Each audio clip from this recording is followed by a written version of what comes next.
What's up, everybody? Joe White here, and I'm going to call this video Vince Hates Everything Organic. And he likes to push everything that's manufactured, that he manufactures.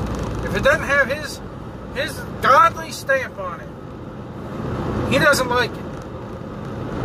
You know, I imagine him to be like Prince Charles. You know, Prince Charles, there's a farm, an organic farm in England. And Prince Charles will only get his food from this organic farm, no matter where he's at in the world.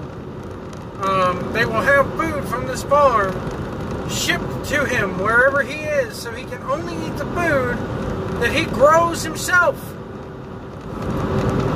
And I imagine Vince is the same goddamn way. You know,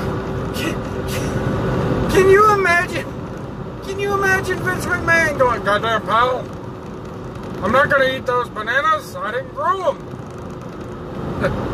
Get that goddamn chicken out of here. Is it from one of my farms? You're fired, chicken.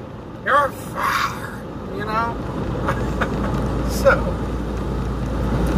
and this goes all the way back to WrestleMania 30.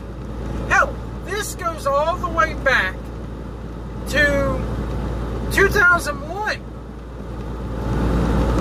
Name me one guy from WCW that they have pushed that they did not have some sort of their own imprint on.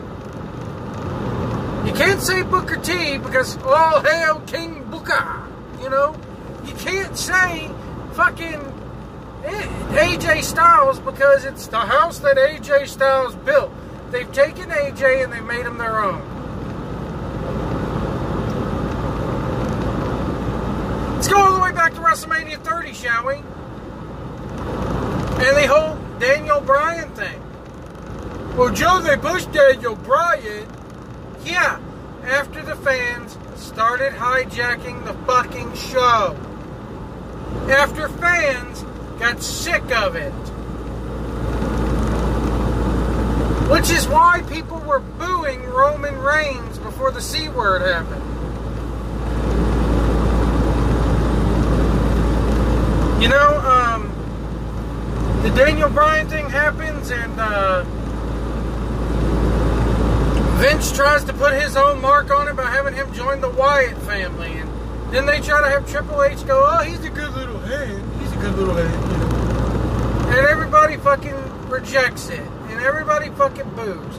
To the point where it damn near caused fucking, you know, dare say riots at Raw and SmackDown because people didn't want Vince's bullshit. Something organic. Vince hated it. In that case, the fans fucking goddamn said, "No, fuck you. We're eating this organic stuff. We don't care about your little fucking WWE pesticides." See what I'm doing there with Daniel Bryan? Ain't that funny? We don't want your pesticides. We want to eat only organic Daniel Bryan. Now, granted, WWE took it, still formed it into their own with the Yes Movement thing. And ultimately, dare I say they were right about Daniel Bryan, because what happened? He got very injury prone.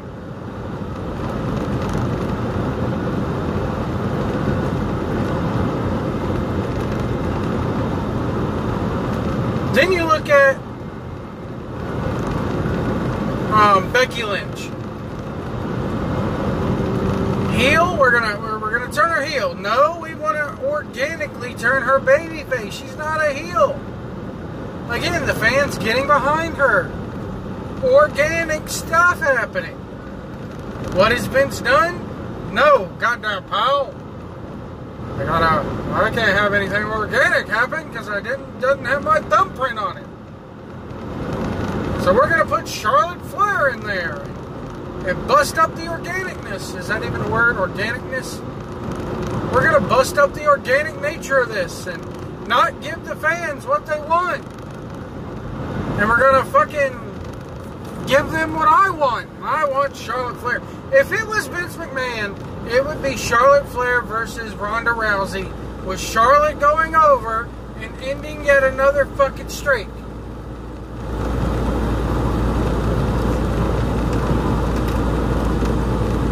Sorry, folks. It's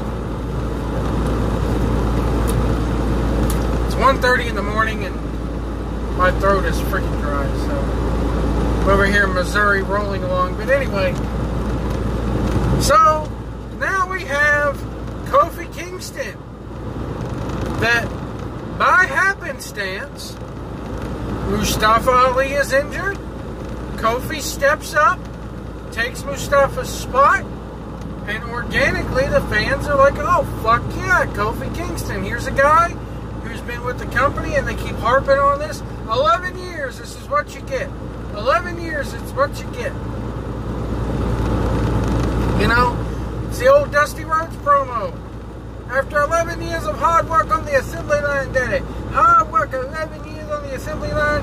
They kick you, they hand you a gold watch, and they kick you in the street and say, good luck to you. That's hard times, Daddy. You know? They can play that up a little bit, but it won't do it no good. And Kofi's star is on the rise, and it's here, and it's here, it's here, it's here, it's here, it's here.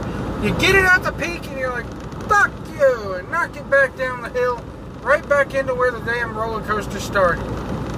Okay, why? Because it's not what Vince wanted. It's not Vince's fingerprint. Goddamn, pal, I didn't come up with it on my own. He wasn't supposed to get over. So what do they do on SmackDown? Goddamn, pal, I'm going to do the same fucking thing in the other top program. I inserted Charlotte Flair, so now I'm going to fucking insert Kevin Owens.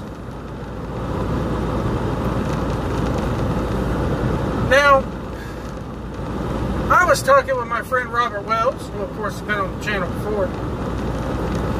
And before, you know, he told me what happened on SmackDown, and then I watched the show, and I'm just like, okay, we're going to have Randy Orton versus AJ Styles probably at Fastlane.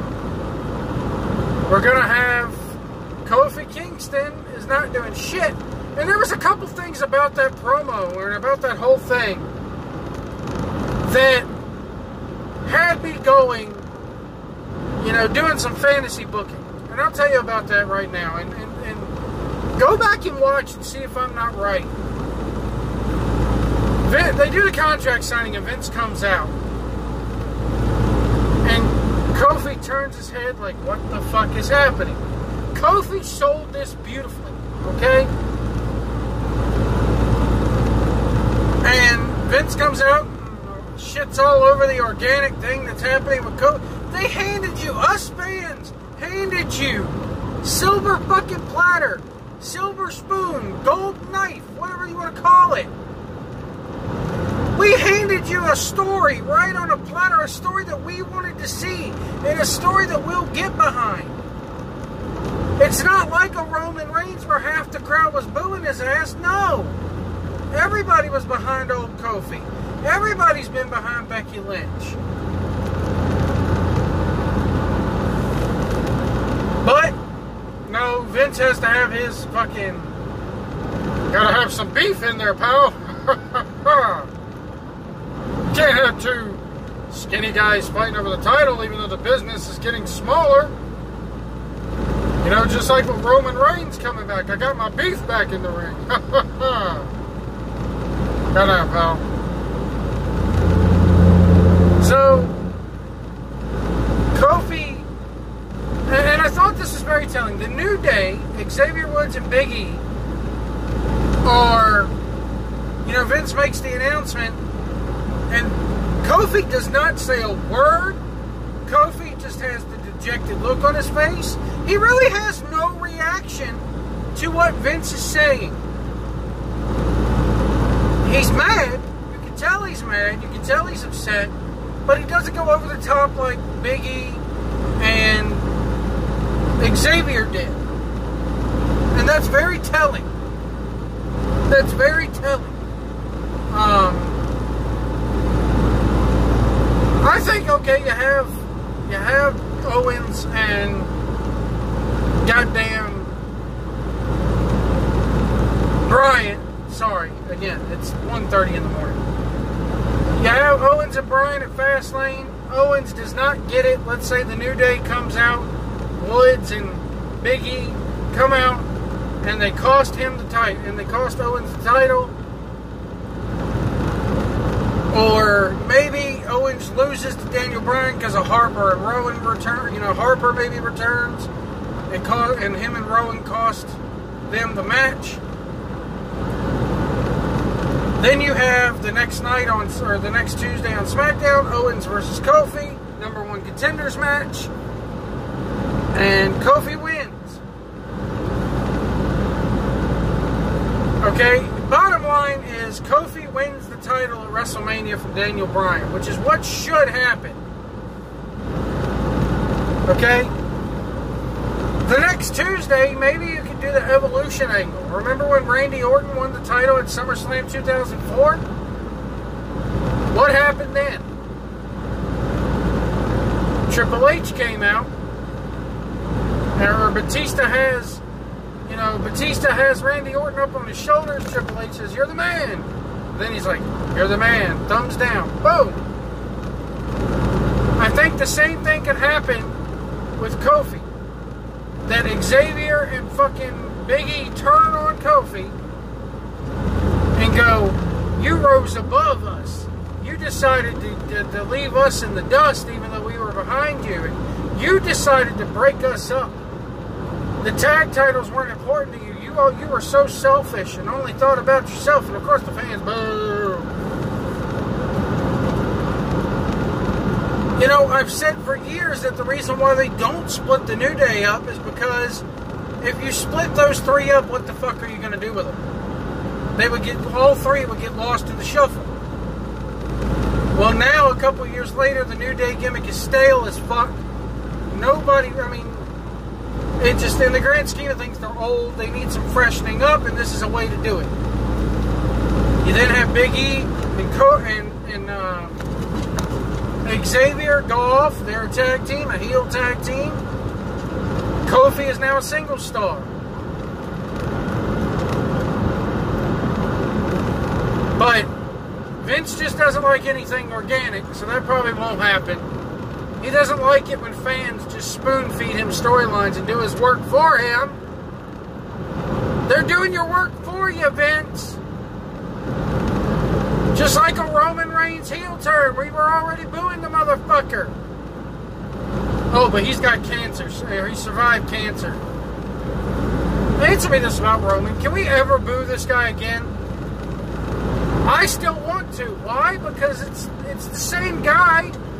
It's the same outfit. It's the same getting shoved down your throat week after week.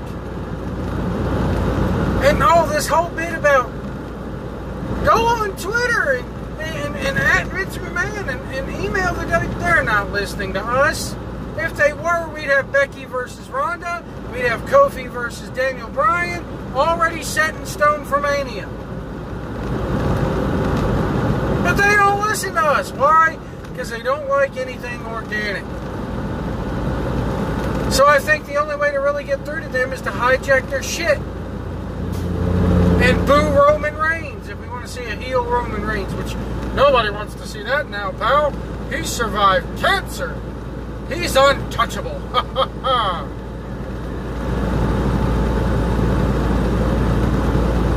Again, before everybody harps on it, glad he survived cancer, glad he's in remission, glad he's feeling better, but he's still the same fucking guy who's suffering succotash. Batista coming back. Oh, I got some shit from a Jurassic Park comment. The guy got blown up dragging a 70-year-old man 30 feet. And don't give me that whole thing like you just brush it off. Oh, Batista can kick your ass, pal. Come on, man. He's blown up dragging Ric Flair 30 feet. Have the movies made you that soft, Dave? Here's a guy who plays Drax the Destroyer And he can't drag a man 30 feet? Not even 30 feet. 10 feet. Maybe not even 10 feet. Sorry, it's welcome to Jurassic Park. I don't want to see the fucking match. I don't want to see the fucking match. What good does this match do? WrestleMania is already going to draw big. WrestleMania is the draw. We've seen that. Last year's WrestleMania was shit. And it drew.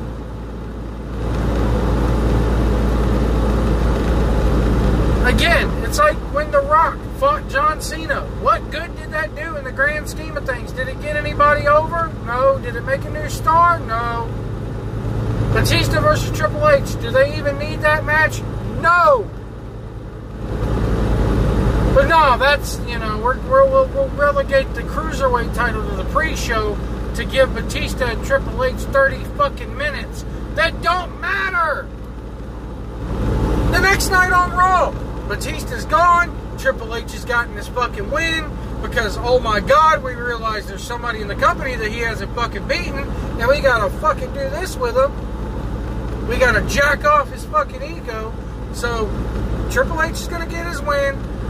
Batista's gonna go off and make Dune or Guardians of the Galaxy fucking 3 and make $3-4 million a shot.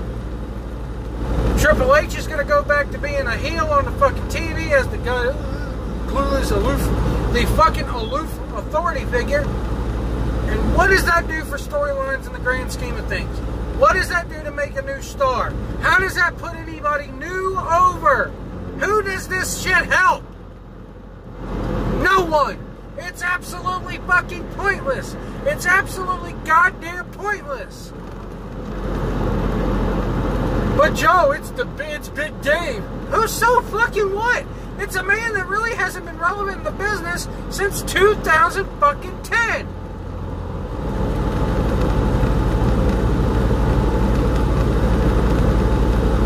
Speaking of Marvel movies, let's go over to movies here for a second. Captain Marvel. Let's talk about Captain Marvel. Fired up. All the SJWs did it now. The SJWs, us white dudes who criticize movies, we've done it now. I don't know whether I'm going to go see this or not. Alright, I'll see it once, just to review it for the channel. If I could get in for free, I'd get in free.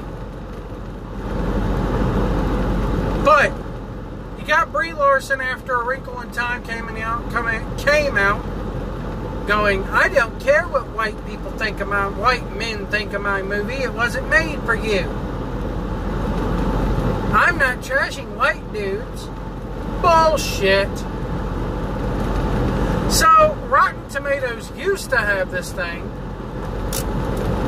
called, basically, I forget the exact name for it. Basically what it was is, you could go on there before a movie came out and say whether or not you plan to see the movie or don't plan to see the movie, and then they had a comment section explaining why. Well, the amount of people, the ratio of I'm going to go see it to not going to go see it was about, 5 to 1 in favor of the not going to see it category. The fucking audience score tanked.